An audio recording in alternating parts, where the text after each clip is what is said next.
جی بالکل، میں اس وقت ظاہر پیر کے شہری علاقہ دھما کالونی کے اندر موجود ہوں۔ دھما کالونی اس وقت جو ہے وہ کچرا کنڈی میں تبدیل ہو چکی ہے۔ سیوریج کا پانی جو ہے وہ جوہڑوں کی شکل اختیار کر گیا اور یہاں کے مکینوں کو یہاں سے آمد و رفت میں شدید مشکلات کا سامنا ہے۔ شدید سخت سردی میں جو ہے یہاں پر مکینوں کے گزرنے کا راستہ نہیں ہے۔ گندے پانی کی وجہ سے ان کے بچے اور ان کے مویشی جو ہے وہ بیمار ہو رہے ہیں۔ اس حوالے سے ہماری یہاں کے مکینوں سے بات ہوئی ہے تو انہوں نے بتایا ہے کہ یہاں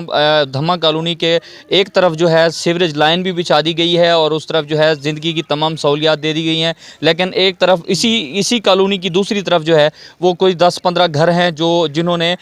حکومتی پارٹی کو ووٹ نہیں کیا، جس کی وجہ سے ان کو محروم رکھا گیا ہے اور یہاں پہ سیوریج سسٹم کے ساتھ ساتھ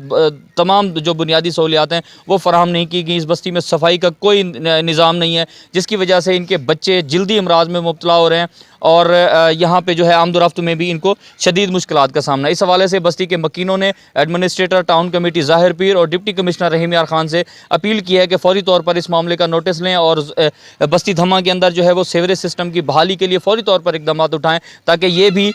دیگر شہریوں کی طرح جو ہے وہ سکھ کا سانس لے سکیں۔ جی